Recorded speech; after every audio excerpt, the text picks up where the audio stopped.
فلا اقسم بمواقع النجوم وانه لقسم لو تعلمون عظيم انه لقرآن کریم فی کتاب مکنون لا يمسه الا المطهرون۔ پس نہیں، میں قسم کھاتا ہوں تاروں کے مواقع کی، اور اگر تم سمجھو تو یہ بہت بڑی قسم ہے کہ یہ ایک بلند پایا قرآن ہے، ایک محفوظ کتاب میں ثبت جسے مطہرین کے سوا کوئی چھو نہیں سکتا۔ پس نہیں، یعنی بات وہ نہیں ہے جو تم سمجھے بیٹھے ہو۔ یہاں قرآن کے من جانب اللہ ہونے پر قسم کھانے سے پہلے لفظ لا کا استعمال خود یہ ظاہر کر رہا ہے کہ لوگ اس کتاب پاک کے متعلق کچھ باتیں بنا رہے تھے جن کی تردید کرنے کے لیے یہ قسم کھائی جا رہی ہے۔ بلند پایا قرآن ہے۔ تاروں اور سیاروں کے مواقع سے مراد ان کے مقامات، ان کی منزلیں اور ان کے مدار ہیں، اور قرآن کے بلند پایا کتاب ہونے پر ان کی قسم کھانے کا مطلب یہ ہے کہ عالم بالا میں اجرام فلکی کا نظام جیسا محکم اور مضبوط ہے، ویسا ہی مضبوط اور محکم یہ کلام بھی ہے۔ جس خدا نے وہ نظام بنایا ہے اسی خدا نے یہ کلام بھی نازل کیا ہے۔ کائنات کی بے شمار کہکشانوں یعنی گیلیکسیز اور ان کہکشانوں کے اندر بے حد و حساب تاروں یعنی سٹارز اور سیاروں یعنی پلینٹس میں جو کمال درجے کا ربط و نظم قائم ہے، درحالے کے بظاہر وہ بالکل بکھرے ہوئے نظر آتے ہیں، اسی طرح یہ کتاب بھی ایک کمال درجے کا مربوط و منظم ضابطہ حیات پیش کرتی ہے، جس میں عقائد کی بنیاد پر اخلاق، عبادات، تہذیب و تمدن، معیشت و معاشرت، قانون و عدالت، صلح و جنگ، غرض انسانی زندگی کے تمام پہلوؤں پر مفصل ہدایات دی گئی ہیں، اور ان میں کوئی چیز کسی دوسری چیز سے بے جوڑ نہیں ہے۔ درحالے کہ یہ نظام فکر متفرق آیات اور مختلف مواقع پر دیے ہوئے خطبوں میں بیان کیا گیا ہے۔ پھر جس طرح خدا کے باندھے ہوئے عالم بالا کا نظم اٹل ہے، جس میں کبھی ذرہ برابر فرق واقع نہیں ہوتا، اسی طرح اس کتاب میں بھی جو حقائق بیان کیے گئے ہیں اور جو ہدایات دی گئی ہیں وہ بھی اٹل ہیں، ان کا ایک شوشہ بھی اپنی جگہ سے ہلایا نہیں جا سکتا۔ ثبت، اس سے مراد ہے لوح محفوظ۔ اس کے لیے کتاب مکنون کا لفظ استعمال کیا گیا ہے، جس کے معنی ہیں ایسا نوشتہ جو چھپا کر رکھا گیا ہے، یعنی جس تک کسی کی رسائی نہیں ہے۔ اس محفوظ نوشتے میں قرآن کے ثبت ہونے کا مطلب یہ ہے کہ نبی صلی اللہ علیہ وسلم پر نازل کیے جانے سے پہلے وہ اللہ تعالیٰ کے ہاں اس نوشتہ تقدیر میں ثبت ہو چکا ہے، جس کے اندر کسی رد و بدل کا امکان نہیں ہے، کیونکہ وہ ہر مخلوق کی دسترس سے بالاتر ہے، چھو نہیں سکتا۔ یہ تردید ہے کفار کے ان الزامات کی جو وہ قرآن پر لگایا کرتے تھے۔ وہ رسول اللہ صلی اللہ علیہ وسلم کو کاہن قرار دیتے تھے اور کہتے تھے کہ یہ کلام آپ پر جن اور شیاطین القا کرتے ہیں۔ اس کا جواب قرآن مجید میں متعدد مقامات پر دیا گیا ہے۔ مثلا سورہ شعراء میں ارشاد ہوا ہے وما تنزلت به الشیاطین وما ينبغي لهم وما يستطيعون انہم عن السمع لمعزولون، یعنی اس کو لے کر شیاطین نہیں اترے ہیں، نہ یہ کلام ان کو سجتا ہے اور نہ وہ ایسا کر ہی سکتے ہیں، وہ تو اس کی سماعت تک سے دور رکھے گئے ہیں۔ آیات 210 تا 212۔ اسی مضمون کو یہاں ان الفاظ میں بیان کیا گیا ہے کہ اسے مطہرین کے سوا کوئی چھو نہیں سکتا، یعنی شیاطین کا اسے لانا یا اس کے نزول کے وقت اس میں دخل انداز ہونا تو درکنار، جس وقت یہ لوح محفوظ سے نبی پر نازل کیا جاتا ہے اس وقت مطہرین یعنی پاک فرشتوں کے سوا کوئی قریب پھٹک بھی نہیں سکتا۔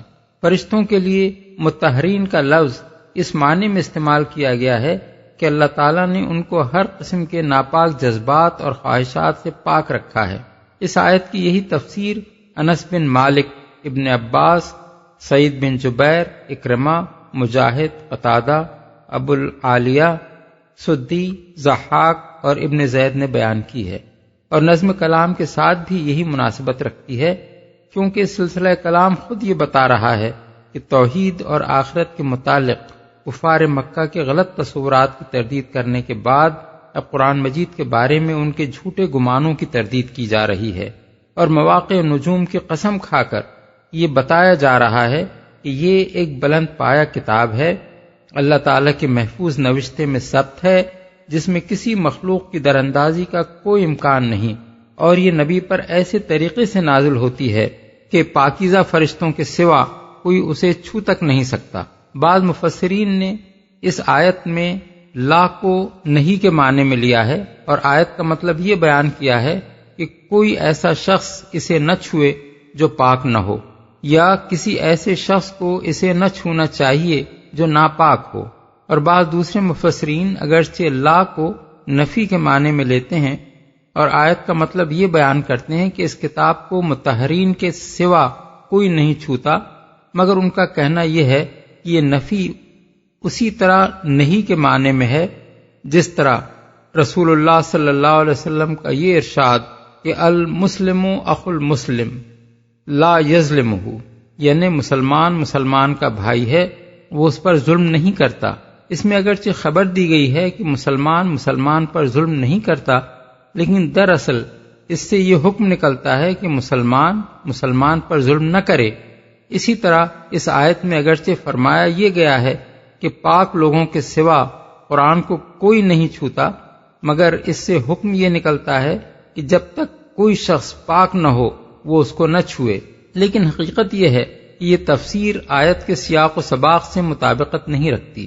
سیاق و سباق سے الگ کر کے تو اس کے الفاظ سے یہ مطلب نکالا جا سکتا ہے، مگر جس سلسلہ کلام میں یہ وارد ہوئی ہے اس میں رکھ کر اسے دیکھا جائے تو یہ کہنے کا سرے سے کوئی موقع نظر نہیں آتا کہ اس کتاب کو پاک لوگوں کے سوا کوئی نہ چھوئے، کیونکہ یہاں تو کفار مخاطب ہیں اور ان کو یہ بتایا جا رہا ہے کہ یہ اللہ رب العالمین کی نازل کردہ کتاب ہے، اس کے بارے میں تمہارا یہ گمان قطعی غلط ہے کہ اسے شیاطین نبی پر القاء کرتے ہیں۔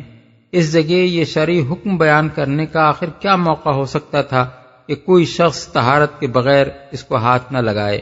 زیادہ سے زیادہ جو بات کہی جا سکتی ہے وہ یہ ہے کہ اگرچہ آیت یہ حکم دینے کے لیے نازل نہیں ہوئی ہے، مگر فحوائے کلام اس بات کی طرف اشارہ کر رہا ہے کہ جس طرح اللہ تعالیٰ کے ہاں اس کتاب کو صرف مطہرین ہی چھو سکتے ہیں، اسی طرح دنیا میں بھی کم از کم وہ لوگ جو اس کے کلام الہی ہونے پر ایمان رکھتے ہیں اسے ناپاکی کی حالت میں چھونے سے اجتناب کریں۔ اس مسئلے میں جو روایات ملتی ہیں وہ حسب ذیل ہیں۔ 1، امام مالک نے موطا میں عبداللہ بن ابی بکر محمد بن عمرو بن حزم کی یہ روایت نقل کی ہے کہ رسول اللہ صلی اللہ علیہ وسلم نے جو تحریری احکام عمرو بن حزم کے ہاتھ یمن کے رؤسا کو لکھ کر بھیجے تھے، ان میں ایک حکم یہ بھی تھا کہ لا یمس القرآن الا طاہر، یعنی کوئی شخص قرآن کو نہ چھوئے مگر طاہر۔ یہی بات ابو داؤد نے مراسیل میں امام زہری سے نقل کی ہے کہ انہوں نے ابو بکر محمد بن عمرو بن حزم کے پاس رسول اللہ صلی اللہ علیہ وسلم کی جو تحریر دیکھی تھی اس میں یہ حکم بھی تھا۔ 2، حضرت علی کی روایت جس میں وہ فرماتے ہیں کہ ان رسول اللہ صلی اللہ علیہ وسلم لم یکن یحجزہ عن القرآن شیء لیس الجنابہ، یعنی رسول اللہ صلی اللہ علیہ وسلم کو کوئی چیز قرآن کی تلاوت سے نہ روکتی تھی سوائے جنابت کے۔ ابو داؤد، نسائی، ترمذی۔ 3، ابن عمر کی روایت جس میں وہ بیان کرتے ہیں کہ رسول اللہ صلی اللہ علیہ وسلم نے فرمایا لا تقرأ الحائض والجنب شیئا من القرآن، یعنی حائضہ اور جنوبی قرآن کا کوئی حصہ نہ پڑھے۔ ابو داؤد، ترمذی۔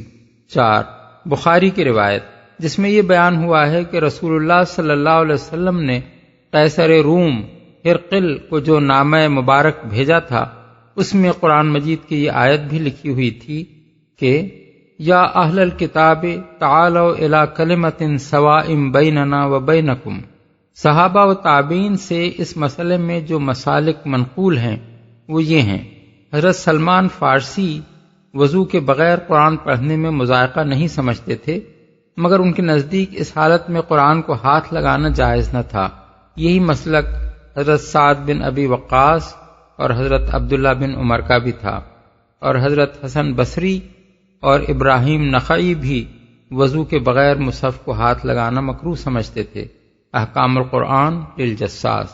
عطا اور طاؤس اور شعبی اور قاسم بن محمد سے بھی یہی بات منقول ہے۔ المغنی لابن قدامہ۔ البتہ قرآن کو ہاتھ لگائے بغیر اس میں دیکھ کر پڑھنا یا اس کو یاد سے پڑھنا ان سب کے نزدیک بے وضو بھی جائز تھا۔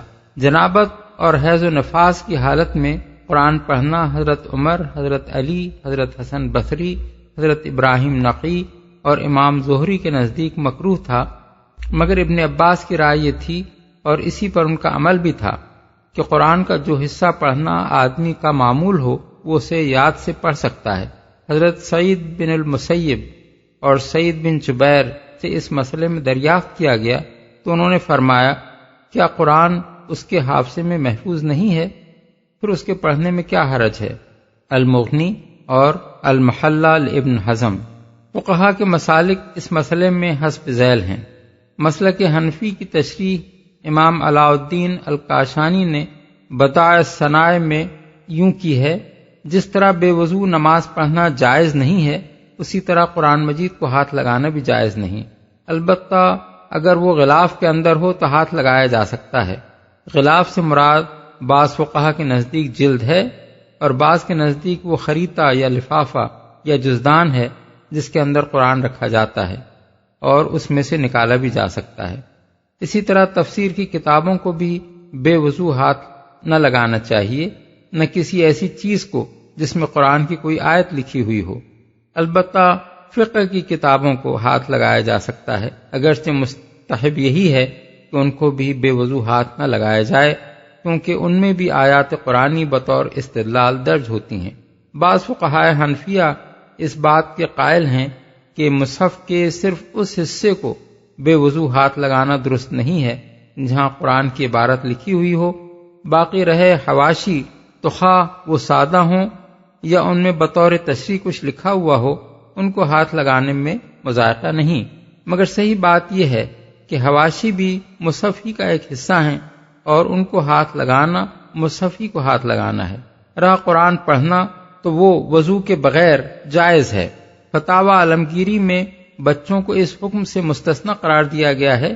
تعلیم کے لیے قرآن مجید بچوں کے ہاتھ میں دیا جا سکتا ہے، خواہ وہ وضو سے ہوں یا بے وضو۔ مسلک شافعی کو امام نووی نے المنہاج میں اس طرح بیان کیا ہے: نماز اور طواف کی طرح مصحف کو ہاتھ لگانا اور اس کے کسی ورق کو چھونا بھی وضو کے بغیر حرام ہے۔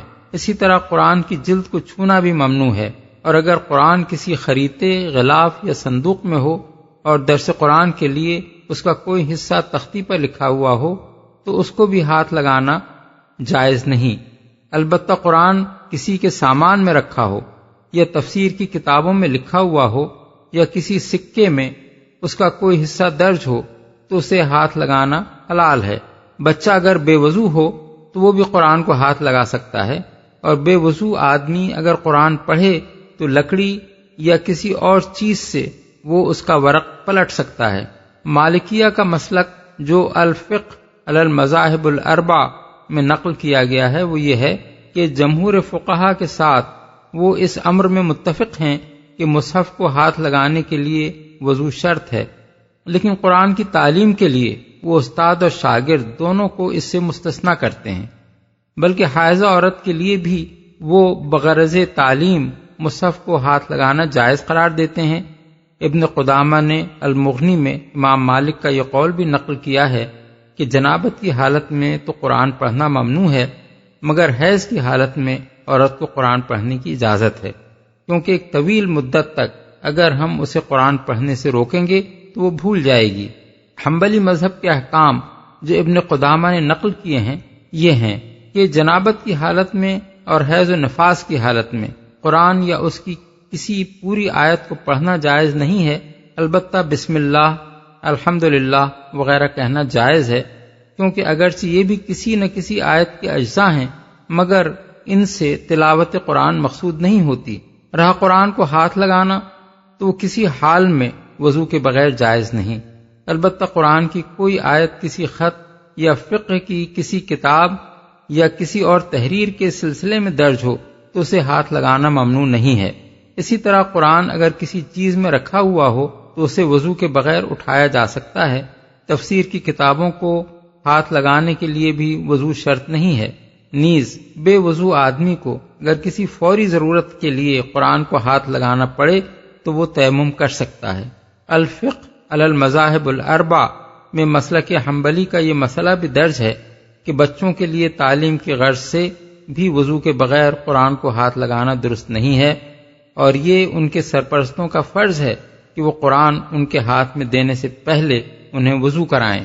ظاہریہ کا مسلک یہ ہے کہ قرآن پڑھنا اور اس کو ہاتھ لگانا ہر حال میں جائز ہے، خواہ آدمی بے وضو ہو یا جنابت کی حالت میں ہو یا عورت حیض کی حالت میں ہو۔ ابن حزم نے المحلہ جلد اول صفحہ 77 تا 84 میں اس مسئلے پر مفصل بحث کی ہے، جس میں انہوں نے اس مسلک کی صحت کے دلائل دیے ہیں اور یہ بتایا ہے کہ فقہا نے قرآن پڑھنے اور اس کو ہاتھ لگانے کے لیے جو شرائط بیان کی ہیں ان میں سے کوئی بھی قرآن و سنت سے ثابت نہیں ہے۔ تنزیل من رب العالمین، یہ رب العالمین کا نازل کرتا ہے۔ افبہذا الحدیث انتم مدہنون وتجعلون رزقکم انکم تکذبون، پھر کیا اس کلام کے ساتھ تم بے اعتنائی برتتے ہو اور اس نعمت میں اپنا حصہ تم نے یہ رکھا ہے کہ اسے جھٹلاتے ہو؟ بے اعتنائی برتتے ہو۔ اصل الفاظ ہیں انتم مدہنون۔ ادھان کے معنی ہیں کسی چیز سے مداہنت برتنا، اس کو اہمیت نہ دینا، اس کو سنجیدہ توجہ کے قابل نہ سمجھنا۔ انگریزی میں ٹو ٹیک لائٹلی کے الفاظ اس مفہوم سے قریب تر ہیں۔ اسے جھٹلاتے ہو۔ امام راضی نے تجعلون رزقکم کی تفسیر میں ایک احتمال یہ بھی ظاہر کیا ہے کہ یہاں لفظ رزق معاش کے معنی میں ہو، چونکہ کفار قریش قرآن کی دعوت کو اپنے معاشی مفاد کے لیے نقصان دہ سمجھتے تھے، اور ان کا خیال یہ تھا کہ یہ دعوت اگر کامیاب ہو گئی تو ہمارا رزق مارا جائے گا۔ اس لیے اس آیت کا یہ مطلب بھی ہو سکتا ہے کہ تم نے اس قرآن کی تکذیب کو اپنے پیٹ کا دھندا بنا رکھا ہے۔ تمہارے نزدیک حق اور باطل کا سوال کوئی اہمیت نہیں رکھتا، اصل اہمیت تمہاری نگاہ میں روٹی کی ہے، اور اس کی خاطر حق کی مخالفت کرنے اور باطل کا سہارا لینے میں تمہیں کوئی تامل نہیں۔ فلولا اذا بلغت الحلقوم وانتم حينئذ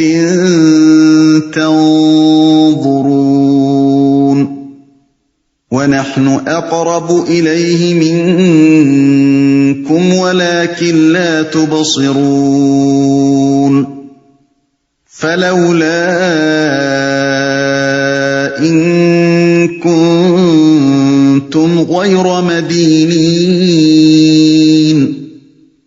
ترجعونها ان كنتم صادقين۔ اب اگر تم کسی کے محکوم نہیں ہو اور اپنے اس خیال میں سچے ہو تو جب مرنے والے کی جان حلق تک پہنچ چکی ہوتی ہے اور تم آنکھوں دیکھ رہے ہوتے ہو کہ وہ مر رہا ہے، اس وقت اس کی نکلتی ہوئی جان کو واپس کیوں نہیں لے آتے؟ اس وقت تمہاری بنسبت ہم اس کے زیادہ قریب ہوتے ہیں مگر تم کو نظر نہیں آتے۔ فَأَمَّا إِن كَانَ مِنَ الْمُقَرَّبِينَ فَرَوْحٌ وَرَيْحَانٌ وَجَنَّةُ نَعِيمٍ، پھر وہ مرنے والا اگر مقربین میں سے ہو تو اس کے لیے راحت اور عمدہ رزق اور نعمت بھری جنت ہے۔ وَأَمَّا إِن كَانَ مِنْ أَصْحَابِ الْيَمِينِ فَسَلَامٌ لَكَ مِنْ أَصْحَابِ الْيَمِينِ وَأَمَّا إِن كَانَ مِنَ الْمُكَذِّبِينَ الضَّالِّينَ فَنُزُلٌ مِّنْ حَمِيمٍ وَتَصْلِيَةُ جَحِيمٍ۔ اور اگر وہ اصحاب یمین میں سے ہو تو اس کا استقبال یوں ہوتا ہے کہ سلام ہے تجھے، تو اصحاب الیمین میں سے ہے۔ اور اگر وہ جھٹلانے والے گمراہ لوگوں میں سے ہو تو اس کی تواضع کے لیے کھولتا ہوا پانی ہے اور جہنم میں جھونکا جانا۔ ان هذا لهو حق اليقین فسبح باسم ربك العظیم۔ یہ سب کچھ قطعی حق ہے، پس اے نبی اپنے رب عظیم کے نام کی تسبیح کرو۔ حضرت عقبہ بن عامر جوہنی کی روایت ہے کہ جب یہ آیت نازل ہوئی تو رسول اللہ صلی اللہ علیہ وسلم نے حکم دیا کہ اس کو تم لوگ اپنے رکوع میں رکھ دو، یعنی رکوع میں سبحان ربی العظیم کہا کرو۔ اور جب آیت سبح اسم ربک الاعلی نازل ہوئی تو آپ نے فرمایا اسے اپنے سجدے میں رکھو، یعنی سبحان ربی الاعلی کہا کرو۔ مسند احمد، ابو داؤد، ابن ماجہ، ابن حبان، حاکم۔ اس سے پتہ چلتا ہے کہ رسول اللہ صلی اللہ علیہ وسلم نے نماز کا جو طریقہ مقرر فرمایا ہے اس کے چھوٹے سے چھوٹے اجزاء تک قرآن پاک کے اشاروں سے ماخوذ ہیں۔